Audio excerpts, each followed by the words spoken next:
Kembali di presisi utama pemirsa untuk mengetahui pantauan arus lalu lintas sore hari ini, berikut laporan Brigadir Susan, petugas NTMC Korlantas Polri yang berada di Simpang Gotri, Jakarta Selatan. Selamat sore pemirsa, menemani aktivitas Anda pada sore hari ini kami laporkan kondisi lalu lintas terkini langsung dari Simpang Gotri, Jakarta Selatan. Kondisi lalu lintas pada sore hari ini menjelang jam pulang perkantoran ini kondisi lalu lintas sudah mengalami peningkatan volume kendaraan baik dari arah Kuningan maupun Semanggi yang akan menuju ke arah Ragunan atau Warung Buncit. Ini terpantau cukup mengalami kepadatan, perlambatan kecepatan kendaraan juga sudah mulai terjadi. Antrian menjelang traffic light ini sudah mulai terjadi berkisar 150 meter di belakang traffic light, dan selepas dari traffic light juga mengalami perlambatan kecepatan kendaraan imbas dari pertemuan arus kendaraan yang dari arah Tendean. Dan kondisi lalu lintas juga terpantau yang akan berbelok ke arah Blok M juga terpantau terlihat adanya antrian panjang di kawasan ini.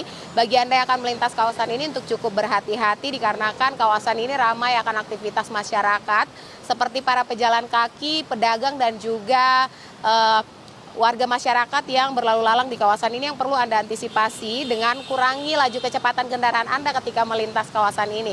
Sedangkan lalu lintas dari arah Blok M yang akan menuju ke arah Warung Buncit juga pada sore hari ini mengalami antrian dan juga perlambatan kecepatan kendaraan di kawasan ini yang perlu Anda antisipasi mengingat jam pulang perkantoran dan di kawasan ini ramai akan pusat perkantoran yang perlu Anda antisipasi ketika Anda akan melintas kawasan ini dengan selalu menjaga jarak aman kendaraan Anda dengan pengendara lain dan juga berkonsentrasi ketika berkendara dan tidak lupa berhenti di belakang garis stop dikarenakan ada hak bagi para pejalan kaki di kawasan ini.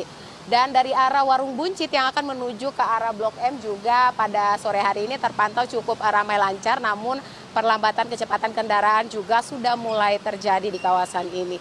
Untuk itu kami himbau bagi Anda untuk selalu patuhi aturan dalam berlalu lintas dan tidak melawan arus kendaraan atau melawan arah di kawasan ini dikarenakan masih kami lihat atau kami pantau di lapangan masih banyak kendaraan-kendaraan yang melawan arah di kawasan ini yang rawan akan kecelakaan.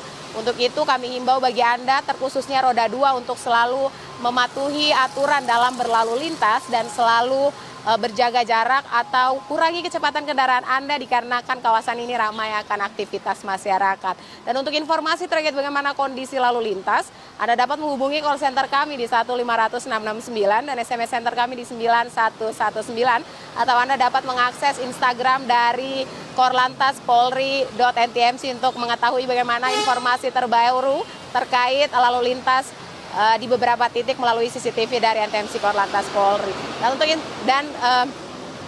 Demikian informasi dari Brigadir Susan, semoga bermanfaat. Selamat sore dan salam presisi. Beralih ke informasi lainnya, pemirsa, kepedulian terhadap masyarakat terdampak banjir di Kecamatan Muara Lawa, Kabupaten Kutai Barat ditunjukkan oleh jajaran Polres Kutai Barat dengan menyalurkan bantuan sosial berupa paket sembako. Penyaluran bantuan ini berlangsung pada Selasa 15 April 2025 sekitar pukul 15.00 waktu Indonesia Tengah dan dipimpin langsung oleh Kapolsek Muara Lawa Ibda Rinto Simanjuntak. Kegiatan ini merupakan tindak lanjut dari arahan Kapolres Kutai Barat, AKBP Bone Wahyu Wicaksono, sebagai upaya meringankan beban warga yang terdampak bencana banjir. Selain anggota Polri, kegiatan tersebut juga melibatkan unsur TNI, tenaga kesehatan, dan organisasi kewanitaan seperti Bayangkari dan Persib. Aktivitas warga berjalan dengan lancar, dikarenakan di sini bangunan rumah, bangunan panggung. Jadi ke dalam rumah ada sebagian yang sudah tergenang, namun rata-rata di sini belum masuk di dalam rumah. Sejumlah pejabat utama turut hadir. Di antaranya adalah Dan Ramil Muara Lawa, Letda Infantri Nedi, KBO Polair Ibda Suyanto, Kanit Turjawali Samapta Polres Kubar Aibda Toni, serta Kepala Puskesmas Muara Lawa Budi Santoso. Total personel yang terlibat mencapai 41 orang, terdiri dari 28 anggota Polres, 11 anggota Polsek, dan 2 personel Koramil, ditambah beberapa relawan lainnya. Selain membagikan bantuan ke 8 rumah warga yang terdampak, Tim juga melakukan pemeriksaan kesehatan terhadap seorang warga bernama Abot yang dilaporkan sedang sakit. Ini ada warga kita, warga RT 01, Pak Abon. Beliau mengalami stroke sudah beberapa tahun ini. Kebetulan rumahnya beliau tergenang banjir, lalu kita evakuasi ke rumah saudaranya. Benar, tadi ada warga setempat, Pak RT, kebetulan Pak RT 01 ada di sebelah saya, menghubungi kami untuk melakukan evakuasi. Masyarakat penerimaan bantuan menyampaikan rasa syukur dan apresiasi atas kepedulian Polres Kutai Barat. Kehadiran aparat di tengah musibah dinilai memberi semangat dan menunjukkan empati yang mendalam. Kegiatan berakhir sekitar pukul 17 waktu Indonesia Tenggara, berlangsung aman dan lancar. Saya Kapolsek Moralawa dan beliau dan Ramil Moralawa, kami ada sedikit berbagi membantu beban masyarakat sembako, mungkin itu aja Mas dari kami. Melalui aksi ini diharapkan hubungan antara aparat dan masyarakat semakin solid dalam menghadapi berbagai tantangan di masa yang mendatang. Dari Humas Polres Kutai Barat melaporkan untuk Polri TV. Pemirsa, Badan Pengusahaan atau BP Batam menggelar acara silaturahmi dengan para pengusaha di Kota Batam pada Rabu pagi. Kegiatan yang berlangsung di Balai Irung lantai 3 BP Batam ini bertujuan untuk mempererat sinergitas dan kolaborasi antara BP Batam dan para pelaku usaha dalam memajukan perekonomian daerah. Sejumlah tokoh penting turut hadir dalam acara ini, di antaranya Kapolda Kepulauan Riau Brigadir Jenderal Polisi Asep Safrudin, Kepala Bakamla Kazona Barat Laksmana, Bakamla Bambang Triyanto, Kabindak Kepri, Brigjen Pol Bonar Panjaitan, Ketua Pengadilan Negeri Batam Bambang Trikoro, Ketua DPRD Provinsi Kepulauan Riau Iman Sutiawan, Wali Kota Batam serta Wakil Wali Kota Batam. Kepala BP Batam Amsakar Ahmad dalam sambutannya menyampaikan bahwa pertemuan ini menjadi titik awal untuk menyampaikan kebijakan-kebijakan yang akan dibuat oleh BP Batam. Kepala BP Batam berharap sinergitas dan kolaborasi dengan para pengusaha dapat terus ditingkatkan demi kemajuan Batam. Amsakar Ahmad juga menyoroti potensi pengembangan bandara dan pelabuhan Batam sebagai motor penggerak perdagangan bebas. Ia menyampaikan bahwa Peraturan Presiden Nomor 21 Tahun 2025 tentang penataan penyediaan lahan di kawasan perdagangan bebas dan pelabuhan bebas sangat mendukung upaya BP Batam. Lebih lanjut, Kepala BP Batam mengungkapkan upaya BP Batam dalam mengembalikan kewenangan terkait persetujuan kesesuaian kegiatan pemanfaatan ruang laut atau PKK-PRL dan penurunan kewenangan analisis mengenai dampak lingkungan atau AMDAL langsung ke BP Batam. Amsakar Ahmad juga mengajak para pengusaha untuk membantu dan mendorong proyek-proyek BP Batam ke depannya. Total investasi proyek strategis nasional atau PSN dan kawasan ekonomi khusus atau KEK untuk wilayah Batam saat ini mencapai Rp789,34 triliun. Pertemuan ini diharapkan dapat membuka peluang kolaborasi yang lebih luas antar pelaku usaha di Kota Batam.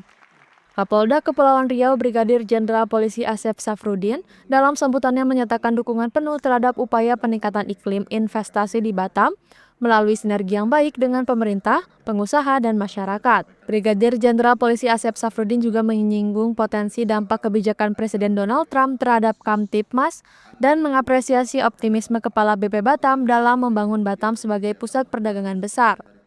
Kapolda Kepulauan Riau berharap para pengusaha dapat mulai berkomunikasi dan berdiskusi terkait proyek-proyek Batam ke depannya. Brigjen Pol Asep Safrudin menekankan bahwa kepolisian tidak dapat bekerja sendiri dan membutuhkan dukungan dari seluruh stakeholder untuk mencapai kemajuan yang diharapkan.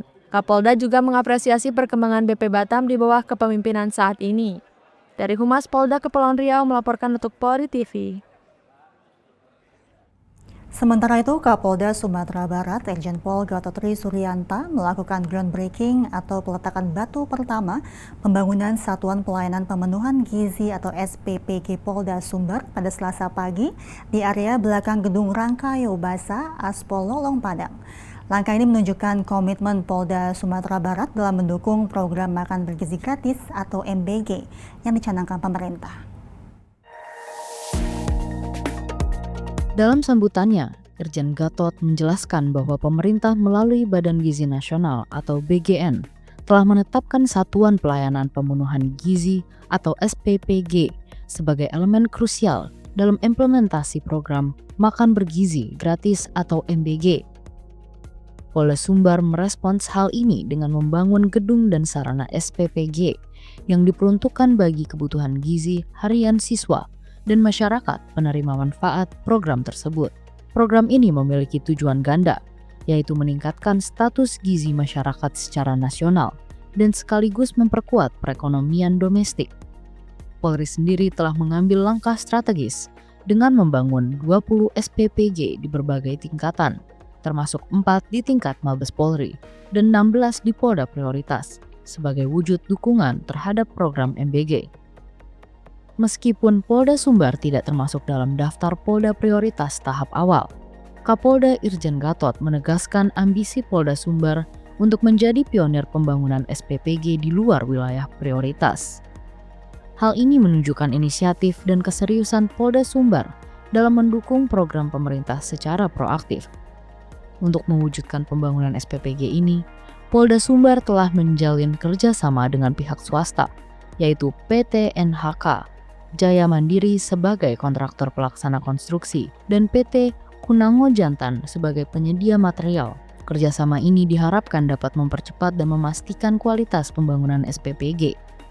Kapolda Sumbar menyampaikan apresiasi kepada semua pihak yang telah berkontribusi dalam pembangunan SPPG Polda Sumbar. Kapolda berharap SPPG ini dapat memproduksi makanan bergizi sesuai dengan pedoman nutrisi nasional dan memenuhi kebutuhan harian siswa, serta masyarakat penerima manfaat hingga memberikan dampak positif bagi kesehatan dan kesejahteraan masyarakat Sumatera Barat. Dari Polda Sumatera Barat melaporkan untuk Polri TV. Pemirsa tetaplah bersama kami, Presisi Utama akan segera kembali.